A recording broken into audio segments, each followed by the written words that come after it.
Support for Connecticut East this week comes from Nutmeg Pharmacy, fast, friendly, convenient, local independent pharmacies that are there for you at nutmegpharmacy.com. And Healing Therapies Through Sharing, offering bodywork modalities for those facing the challenges of a cancer diagnosis and treatment at healingtherapiesct.org.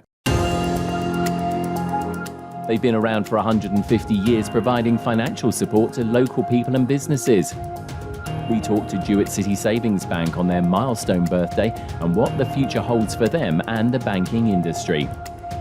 Plus, we take a look at other stories making the headlines from around the region. This is Connecticut East This Week.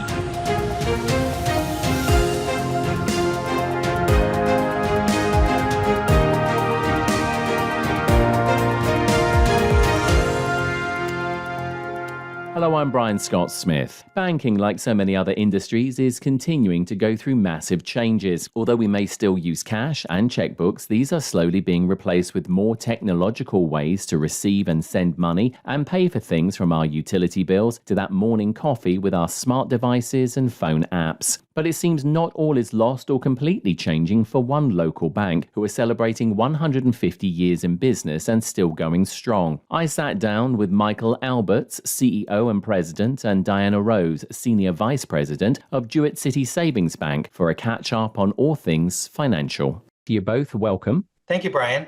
Thank you, Brian. So 150 years old this year, the institution. Michael, tell us a little bit about it, because that's a phenomenal anniversary to be celebrating and obviously to continue to be doing business in the state of Connecticut. It is, Brian. We started in 1873 as an institution that was really dedicated to serving a very different clientele than we serve today. There really was very little banking presence in Eastern Connecticut at that time. There were some banks and some of the larger communities like Norwich and Putnam and in New London, but there really was not a facility like Jewett City Savings Bank available. So the local residents got together, they petitioned the General Assembly, which met in Hartford, and granted a charter for the founding of the bank. And ever since then, we've been working to do our best to give everyone an opportunity to thrive in Eastern Connecticut. Now, you're a mutual savings bank. Is that something special? It is. As a mutual savings bank, it means that we don't have stockholders. Essentially, the depositors are our primary focus and our customers and owners of the institution. So we cannot be bought or sold as a stock would on an exchange. And that gives us a lot of independence. It means that we're not subject to some of the restrictions that stock banks have to always earn a profit and then share in part that profit with their stockholders.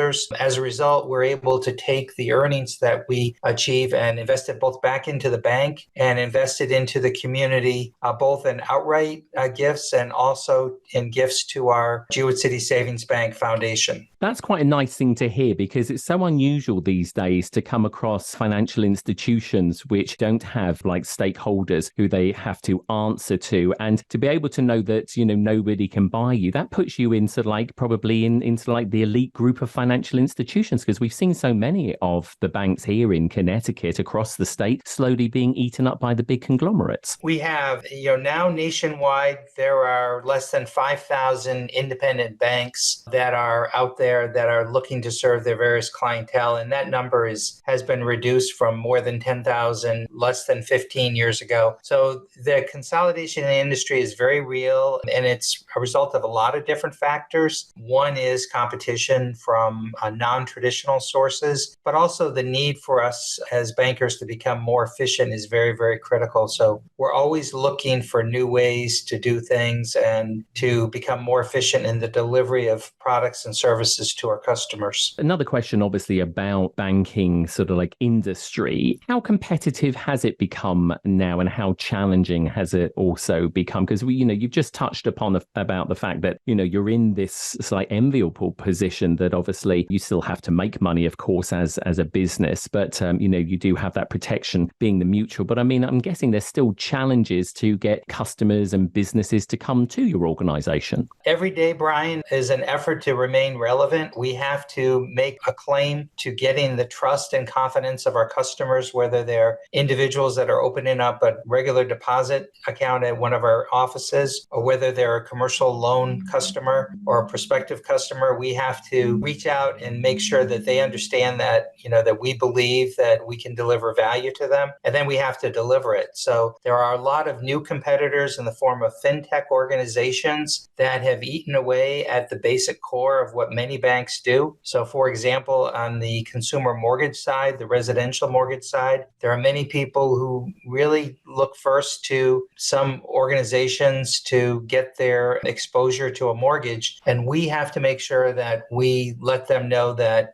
we are a viable option and that we can service their needs better than those other organizations can. The other thing, I suppose, which is a strength of an organization like yours is, of course, the obvious word local. You are local to the people who want the money, be it for, as you say, for mortgages or for businesses, as against these sort of like faceless organizations, which, as you say, they are numerous, but needless to say, are still faceless. They don't know these people. They could be somewhere else, obviously, in the country. So that must be still a very powerful tool for you as a local bank, is that you know the people that you're actually having as customers or wishing to give services to. We do know them. And one of the ways we know them is not only in meeting with them face to face, but we're very active in the communities that we serve. We're very active in the nonprofit organizations. And actually, Diana, it's probably a good segue for you to talk about some of those things that we do, both through the foundation and directly. Oh, sure, Mike. So 20 years ago, the bank founded an independent charitable foundation,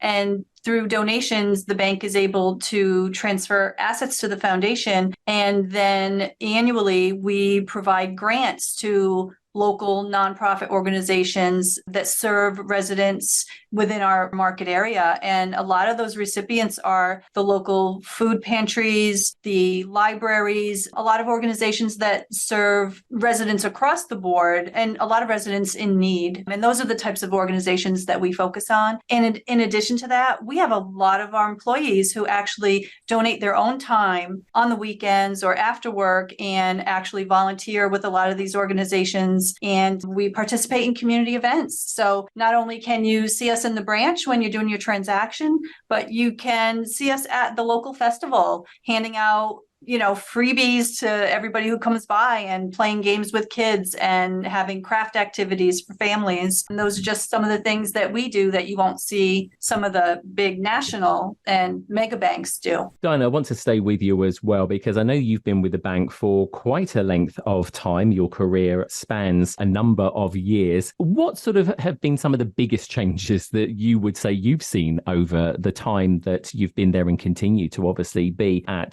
Jewett City Savings Bank? I started out in the branches, but I've spent most of my career in the operations area. And I can honestly say that the speed of innovation with technology has been astounding in the last even 20 years, 30 years. When I started here, we worked on an adding machine and one little computer that was basically just looked like a TV screen so we could look up customer information. But everything was very manual, where, today we have fully integrated computer systems and networks, and, we can offer our customers everything the big banks can offer. We have online banking, we have bill pay, we will soon have digital wallets. But I have to say, it's the speed of technology and the changes, and it just seems to be getting faster, which I also feel has led to different customer expectations, because they expect you to have what the big banks have. Not that they need all the bells and whistles, but they still want to know that you have them just in case they need them later. So it's a challenge for a small company to keep up with some of the big banks. And I'm guessing, and you sort of alluded to it in your answer, that different people have different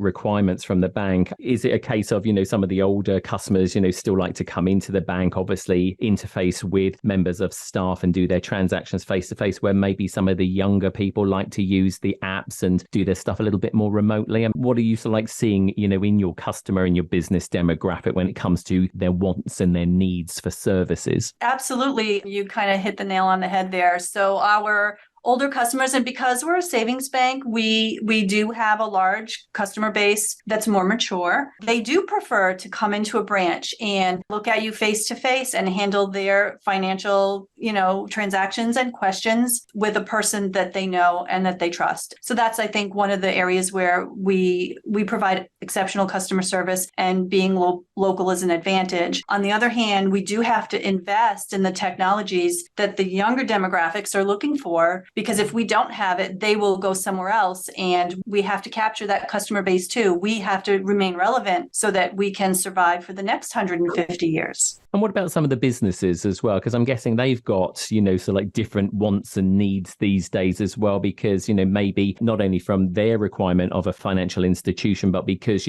their own customers are saying to them, oh, can you do this? Can you do this? So, do you see your businesses being quite demanding as well about, what it is they want from you? Yeah, we do. And it's almost the same thing. They know that at the big banks, there are certain features and functions available.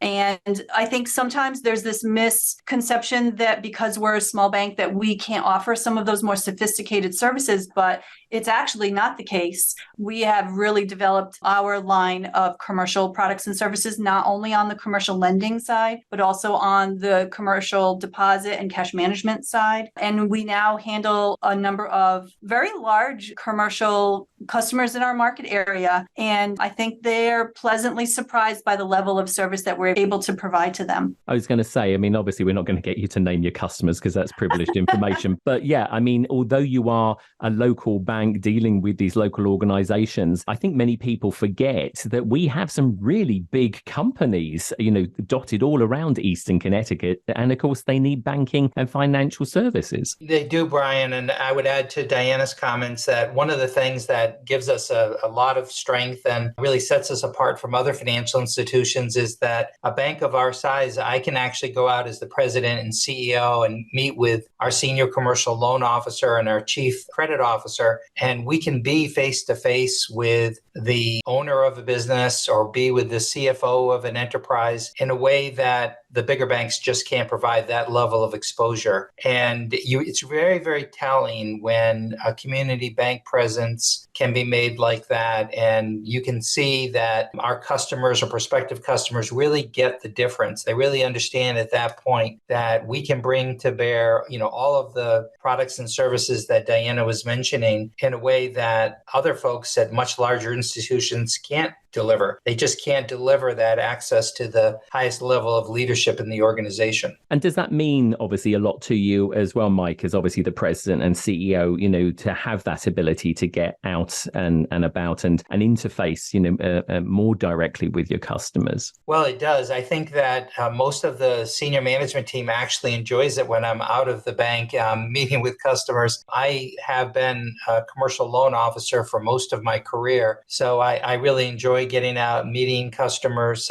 learning what the businesses are all about, looking for ways that we can help those companies grow. Those companies all employ individuals. We want them to succeed, the companies to succeed, because it means that, their individual employees are succeeding as well. And we really are committed to doing all that we can to take the deposits that we accumulate in our local communities and get them back out in the form of good loans to our customers. Let me put this question to both of you. I'll start with Diana. As we said, 150 years old is the institution. You've been there for a number of years. What gets you up? What keeps you going every day and wanting to do this? I think for me, it's that every day is different because we're a small institution. We all wear many different hats. We all sit on many different committees to, get the job done. So every day is almost something new and different. And, it keeps it fresh. It It keeps it interesting. There's always something new to learn. There's always a new project to work on. So I think that's what does it for me. Because again, being in operations and having a more tech background, I've seen a lot of changes, but I've gotten to implement a lot of changes and been a part of our growth. So that's why I'm still here almost 40 years later. Over my past 35 years, I really have been blessed to have worked with many good groups of employees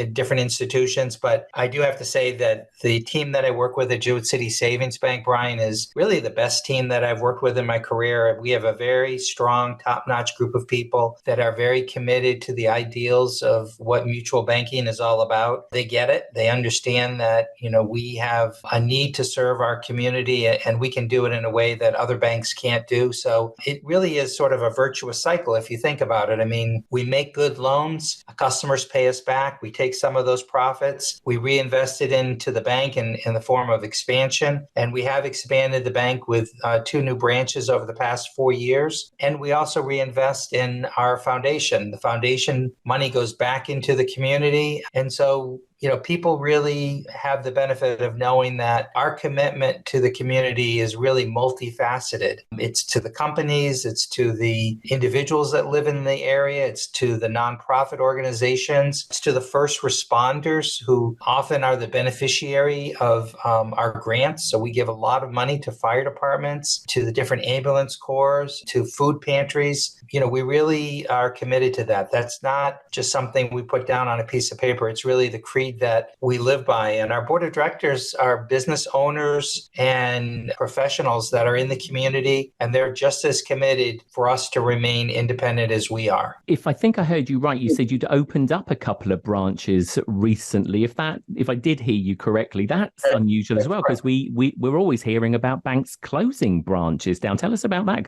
That's actually against the grain, as it were, which is good to hear. It is. It is kind of against the grain in this industry, but we think that there is a real gap for organizations like us. There's a real need for that. So over the past several years, we've opened up new branches in the Pawcatuck section of Stonington and in Putnam as well. And as we speak, we actually are looking to discuss another potential location as well. That would be the 8th branch of the bank. There are a lot of different things that we do, but the branch presence is important. It is important that we go out and make a statement to the communities that we are there, that we're accessible. Certainly through all of the mobile technology means that are there, through online banking, through mobile banking, but also, that we are accessible in person to the individual that wants to go out and make a deposit, wants to meet and have a consultation with one of our employees in one of our branches. And actually, one of the major initiatives we're working on right now, Brian, is a renovation of our Brooklyn office. And that's a project that Diana is spearheading for the bank. Tell us about that, Diana. Sure. So we launched it was somewhat of a new concept, at least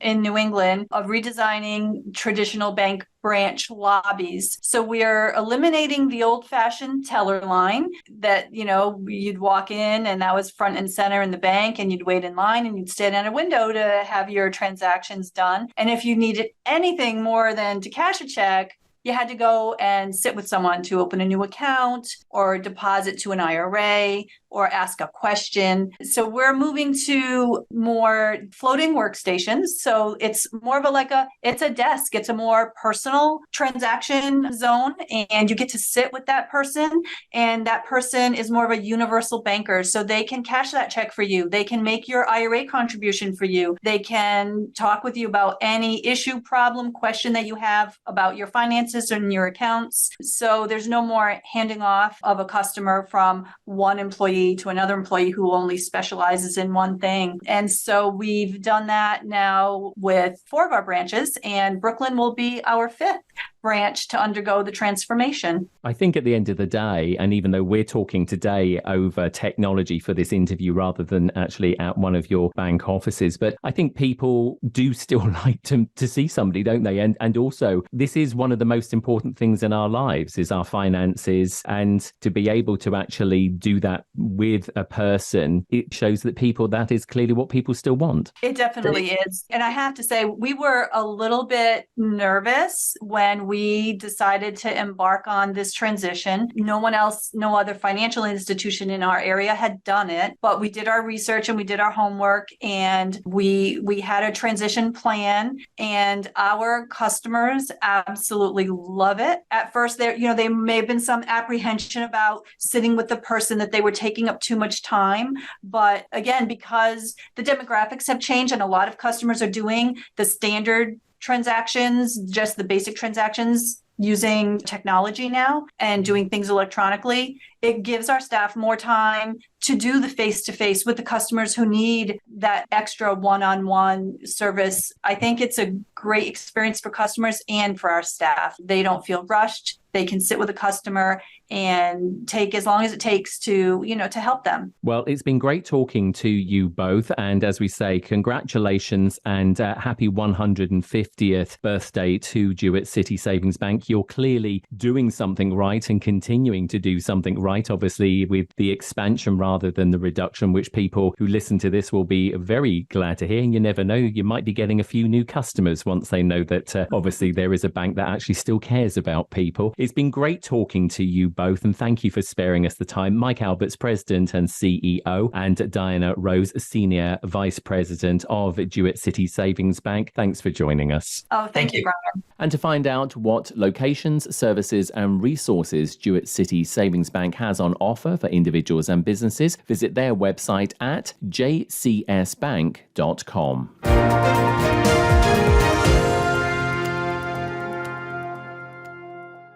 Connecticut East This Week is made possible by Nutmeg Pharmacy, your local independent pharmacy serving Higganum, Moodus, Centerbrook and Taftville, reminding you to get your flu, RSV and COVID vaccines now and protect you and your family. Open 7 days a week with free local delivery. Find your nearest Nutmeg Pharmacy at nutmegpharmacy.com. And join Healing Therapies Through Sharing for their annual Holiday Magic and Poinsettia sale on November 25th from 10 a.m. to 1 p.m. at 83 Boston Post Road, Waterford, raising essential funds for those with a cancer diagnosis. Decorate your holiday and Christmas season and help out a worthy cause. Event details and other ways to help can be found at healingtherapiesct.org.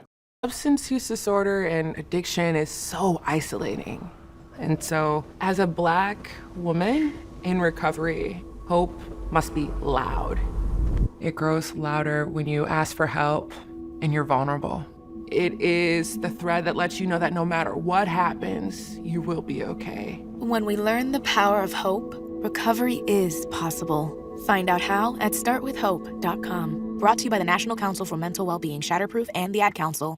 Time now for a look at other stories making the headlines this week. Governor Lamont announced his nomination for the next commissioner of the state's Department of Economic and Community Development in downtown New London recently, saying the city has transformed itself more than any other in the state. Lamont named Daniel O'Keefe, the state's first chief innovation officer, to succeed Commissioner Alexander Dom, who will now take up a new job with Yale University in early 2024. Dom says she has enjoyed her role as commissioner over the past year, but said it has been terrifying at times, but in a good way. A good responsibility, and the best day every couple months is when I get to sit down with the capital projects team and go through the applications that we have and figure out which are the ones that are going to make the biggest impact on their community. Or when we leave a business and we know that we have the opportunity to possibly get them to add more jobs, expand, add more capital, but it's going to be we're going to really have to give them the sell. I really have relished those responsibilities. O'Keefe is a veteran technology investor with 25 years experience and says that, twinned with advice from his mum about listening to others, always asking questions and being optimistic, will help him in his new role. Our people and our companies are seeking the same thing. They're seeking vibrancy. They want to live and work in diverse, dynamic communities. And that is the work of the DECD. With continued smart investments, supporting historic preservation in the arts, in our economy, in our communities, and in our cities, we embrace our past while we invest in our future. Lamont's nomination of O'Keefe will go to the Connecticut General Assembly for their advice and consent at the start of the 2024 regular legislative session, which starts in February. Energy companies Ørsted and Eversource have cemented a partnership with the University of Connecticut to undertake a multi-year fisheries research program to understand the impact of offshore wind farms on marine ecosystems. The study has been financed financed by the two companies with a $1.25 million grant to UConn at their Avery Point campus. Dr. Evan Ward is professor and marine sciences department head at Avery Point and said the school brings a wealth of expertise to the project. Multidisciplinary faculty whose work focuses on human interactions with the environment, and they work across a range of physical, chemical, and biological processes. It also includes our 90-foot research vessel, the RV Connecticut, autonomous underwater vehicles, deployable sensors, state-of-the-art analytical laboratories, and advanced numerical modeling capabilities. Heather Summers is state senator for the 18th District and sits on the state's Environmental Standards Committee for offshore wind, and said although she's pleased to see the two companies being good community partners, she's also a voice for the local fishing industry and looking after their needs. I also represent the last commercial fishing fleet here in Connecticut, and they're very concerned about the impacts of offshore wind. This research and the study of the habitat of fisheries will really help them and help us move forward together in collaborating where wind and fisheries can coexist in a positive way. The new partnership will join two others in the state financed by the two energy companies, with Project Oceanology, who are undertaking research and creating learning materials and experiences for students K-12, and with Mystic Aquarium, who are looking at the effects of offshore wind turbines on marine mammals and sea turtles in a first-of-its-kind-in-the-nation study. Connecticut College has been undertaking a geophysical study on part of its sports campus to see whether there are more remains of an indigenous settlement there. In 1981, a burial ground was inadvertently uncovered at the school's lower athletic field on the banks of the River Thames. Dr. David Leslie is from a company called TerraSearch Geophysical and has been using high-tech tools to scan the area. We don't know if any other indigenous sites or activity or burials exist on this landform, and so Connecticut College has been working with the Connecticut State Historic Preservation Office to find a way to least invasively map these remains to see if they are here. That's what we're doing, using geophysical methods, including ground-penetrating radar and magnetometry, which are two different but complementary methods that allow us to sort of see beneath the soil. The project is led by the college's Associate Professor of Anthropology and college archaeologist, along with a small team of undergraduate students. Francis Cesanaya is a student at Conn College majoring in anthropology and says archaeology has come a long way from just digging things up. Archaeology can sometimes kind of destructive, and with this it allows us to be less destructive, and it allows us to really do the things that we want to do or need to do without potentially harming somebody's culture and leaving another harmful, lasting impact. The results from the survey will allow the school to map any sacred areas and avoid them in the future when undertaking maintenance or building work on the campus site. The Connecticut National Guard Foundation has kicked off its 22nd annual Operation ELF, Embracing Lonely Families, to support Connecticut service members and their families. Operation ELF, established in 2001, supports military families enduring the hardships caused by the deployment of family members. ELF helps lessen the financial stresses military families face from the call to active duty and is designed to support families whose loved ones are deployed, preparing to deploy within the next 6 months, or recently returned from deployment. Approximately 120 Connecticut National Guardsmen are currently deployed to operations around the globe, with most operating in the Middle East. Community members can donate gifts, toys, groceries, and other items before the final day and drop-off period of Monday, 4th of December. Details on how, what, and where you can donate can be found online at ctngfi.org, or you can call 800-858-2677. And advocates in the Wyndham United to Save Our Healthcare Coalition gathered at the state capitol recently to mark 2 years since the state's regulatory review on the future of their community hospitals' maternity services. A flashlight vigil commemorated the 2021 Certificate of Need hearing on Hartford Healthcare's closure of the labour and delivery ward at Wyndham Community Memorial Hospital. Coalition advocates have been calling for full restoration of services since the unit was shuttered. Hartford Healthcare executives officially filed for approval to terminate the hospital's labour and delivery services back in September of 2020. Advocates say now for more than 3 years, the area's mothers and babies have been forced to seek inpatient obstetric services at facilities far from their homes and believe they are being put at unnecessary personal risk.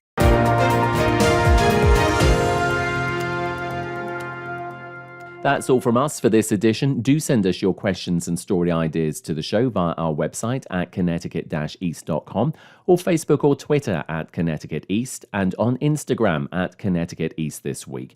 And you can listen to the show again on our social platforms, on demand, and by asking your smart speaker to play Connecticut East This Week podcast. And please like, follow, and share on your social media too. I'm Brian Scott Smith. Thank you for listening.